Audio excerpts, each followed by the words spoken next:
नमस्कार दोस्तों, मेरा नाम है पंकज दुबे और आज हम बात करने वाले हैं दोस्तों रसिया के बारे में। दोस्तों आपने हमेशा सुना होगा पुतिन के मुंह से कि पुतिन हमेशा बोलते रहते हैं भैया बस अब हम मार देंगे, अब हम न्यूक्लियर वेपन्स चला देंगे, अब हम न्यूक्लियर अटैक्स कर देंगे। बार बार आपने सुना होगा। तो जो वेस्टर्न कंट्रीज थी उन लोग ने इनको क्या कर लिया था, एकदम हल्के में ले लिया था। तो वहां पे वेस्टर्न कंट्री में जितने भी एक्सपर्ट्स बैठे हैं वो लोग बोल रहे हैं खाली बस रसिया ऐसा बोल रहा है, रसिया कुछ करने वाला नहीं है, फलाना ढिमका नींबू पुदीना सब किए। लेकिन अब पुतिन ने वो कर दिया है जिससे उनके कान खड़े हो गए, अरे भाई साहब अब तो हो ही जाएगा। तो पुतिन ने ऐसा क्या कर दिया है जिससे बोलते हैं उन सभी लोगों का मुंह बंद हो गया है। चलिए जरा उसको समझते दोस्तों। अब यहाँ पे क्या हुआ, पुतिन ने बोला देखिए अब हम क्या करने वाले हैं, हमारे न्यूक्लियर डॉक्ट्रिन को क्या करने वाले हैं, बदलने वाले हैं, उसके अंदर बहुत बड़े बदलाव करने वाले हैं। तो क्या किया पुतिन ने, मीटिंग वूटिंग बुलाई, बोला चलो भाइयों आ जाओ सब लोग बैठो, दन दन दन दन लाइन से बैठो, और बोल दिया कि भैया हम क्या करने वाले हैं, न्यूक्लियर डॉक्ट्रिन में क्या करने वाले हैं, बड़े बदलाव करने वाले हैं। अब पुतिन ने जो बोल दिया वही कानून है, कौन जाएगा इनके खिलाफ भाई साहब। अब यहाँ पे देखिए 1 2 3 4 5 6 7 ऐसे बड़े बड़े बदलाव कर दिए। तो अगर आप चले इसमें मुख्यतः देखिए 8 बदलाव में देखिए जो बड़े बड़े बदलाव उसके बारे में हम लोग डिस्कशन कर लेते हैं। तो उससे पहले ये समझते हैं दोस्तों कि न्यूक्लियर डॉक्ट्रिन होता क्या है। जितनी भी न्यूक्लियर कंट्रीज हैं उन्होंने अपना एक डॉक्ट्रिन बना करके रखा है कि हम इसका उपयोग कब करेंगे। तो जैसे इंडिया का अपना खुद का न्यूक्लियर डॉक्ट्रिन है कि हम पहला उपयोग नहीं करेंगे, लेकिन ये मत सोचना कि तुम मारोगे तो हम छोड़ देंगे। जैसे पाकिस्तान को बोले थे कि अगर तुम मार दोगे तो इंडिया का थोड़ा भाग थोड़ा सा गायब हो जाएगा, लेकिन हम मारेंगे तो एक था पाकिस्तान बन जाएगा। अब यहाँ पे पहले के रसिया ने क्या बनाया था कि अगर कोई कंट्री हमारे ऊपर न्यूक्लियर अटैक करेगी तब हम करेंगे। तो चलिए जरा देखते हैं डिटेल में कि यहाँ पे एक्चुअल में हुआ क्या है।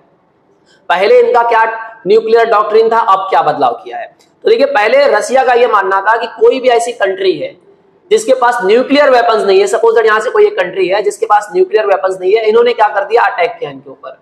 न्यूक्लियर वेपन से अटैक नहीं किया, नॉर्मल अटैक किया, तो ये भी क्या करेंगे, न्यूक्लियर वेपन्स का उपयोग नहीं करेंगे। लेकिन अब इन्होंने बदलाव कर दिया कि यूक्रेन के पास तो न्यूक्लियर वेपन्स तो है ही नहीं, जो उनके पास वेपन्स थे वो तो 1991 के बाद में बोलते रसिया ने रख लिया अपने पास जितने वेपन्स थे। लेकिन अगर उनको एक्सटर्नल सपोर्ट मिलता है, कोई कंट्री है जो रसिया के ऊपर अटैक कर रहा है, न्यूक्लियर वेपन्स नहीं मार रहा है, लेकिन उनको बाहर का सपोर्ट मिल रहा है, तो अगर हमको लग रहा है कि भैया हमारे एग्जिस्टेंस पे सवाल उठ रहा है, बाहर का सपोर्ट मिल रहा है, भैया हम ठोक देंगे।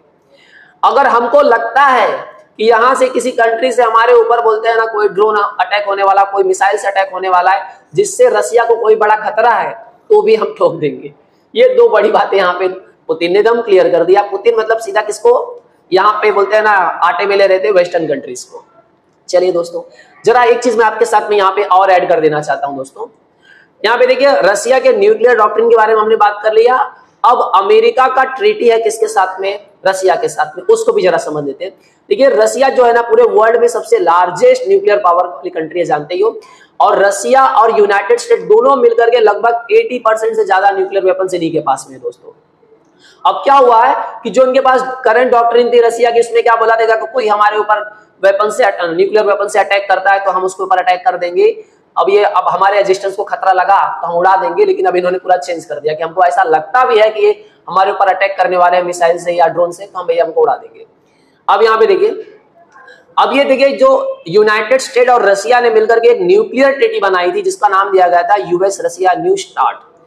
अब ये शुरुआत कब हुई थी इस ट्रीटी की दोस्तों, 5 फरवरी 2011 में, जिसमें यह बोला गया था कि भैया हम एक ऑब्लिगेटेड रहेंगे, मेंटेन करेंगे लिमिट्स को, कोशिश करेंगे कि इसका उपयोग ना करें न्यूक्लियर वेपन्स का, और बाकी लोगों को भी बोलेंगे, रोकेंगे कि भैया तुम न्यूक्लियर वेपन्स का उपयोग मत करो, ना तो किसी को न्यूक्लियर वेपन्स का टेस्ट करने देंगे, मतलब पूरा संभाल के रखेंगे, कंट्रोल करके रखेंगे, ना तुम यूज करना हम यूज करेंगे।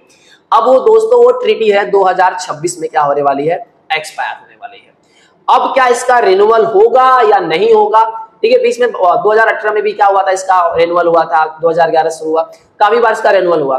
लेकिन ये ट्रीटी 2026 में जब एक्सपायर होगी तो उसके बाद इसका रेनुअल होगा या नहीं होगा, ये बहुत बड़ी बोलते हैं चिंता का विषय है, क्योंकि सिचुएशन काफी अच्छा नहीं चल रहा है। अमेरिका और रसिया के बीच में आप जानते हो कि रिश्ते कितने कौन से मोड़ पे आ चुके हैं।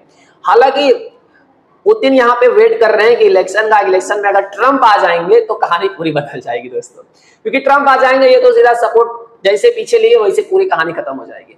चलिए देखिए यहाँ पे जो अब जेलेंस्की बार बार चिल्ला रहे थे कि हमको लॉन्ग रेंज वाला जो मिसाइल दियो, हमको खाली परमिशन दे दो, हम मार दे।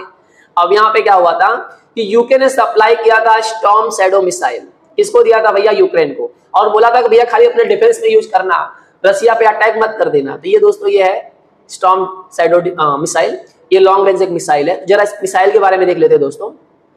ये क्या है? Long range air launch cruise missile है दोस्तों, जिसका नाम मैंने आपको पहले ही बता दिया, स्टॉर्म शैडो मिसाइल। अब यहाँ पे देखिए, इसको यूके और फ्रांस दोनों ने मिलकर के इसको बनाया है। और अगर हम इसके रेंज की बात करें तो 500 किलोमीटर का इसका रेंज है दोस्तों। इसको यूक्रेनियन फाइटर एयरक्राफ्ट और जो रसिया ने जो बना के दिया था सुखोई 24 बॉम्बर्स, उससे उपयोग किया जाता है। क्योंकि देखिए अभी क्या था कि यूक्रेन का जन्म ही तो 1991 में हुआ था ना, तो उनके पास सुखोई 24 ऑलरेडी यूक्रेन के पास में है। अब ये सब तो चीजें अच्छी है सर, चलिए अच्छी बात है, इससे करने वाले हो। अब इसमें जोश में आए देखो इन जेलेंस्की, ये बोल रहे थे इसका रेंज जो है 500 किलोमीटर तक का हमको अलाउ कर दो, हम मार देंगे। तो उसमें बोलते हैं ना, वेस्टर्न कंट्रीज का एकदम समझ में नहीं आता, कभी बोलते हैं अलाउ कर देंगे, फिर मीटिंग होती बोलते हैं नहीं कर सकते, फिर बोलेंगे अलाउ कर देंगे, फिर बोलेंगे नहीं कर सकते, अलाउ कर देंगे नहीं कर देंगे। इनका यही चलते रहता है। इनको पता है अगर अलाउ कर दिया तो कहानी पूरी चेंज हो जाएगी। क्योंकि देखिए रसिया को हल्के में मत लेना। रसिया बोलते हैं ना, जानबूझ करके बोलते हैं ना, युद्ध को खींच रहा है अब लंबे समय, उसको पता है कि अभी खींचना है। रसिया के पास दोस्तों 6372 न्यूक्लियर वॉरहेड्स है, अमेरिका से ज्यादा है, जिसमें से 1572 जो वॉरहेड्स ने डिप्लॉय किया है कहां पे? Strategic land based ballistic missile, submarine launch ballistic missile और हैवी बॉम्बर्स में। तो अब रसिया को हल्के में मत लेना।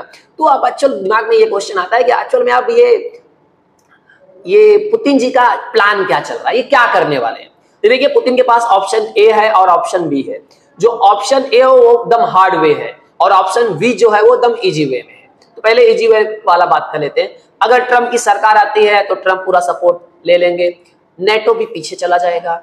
जैसे चच्चा ट्रम्प यूएस जैसे बोलेगा नो मदद, तो नेटो बोलेगा सर जो आप बोले वही होगा, नेटो भी पीछे हो जाएगा।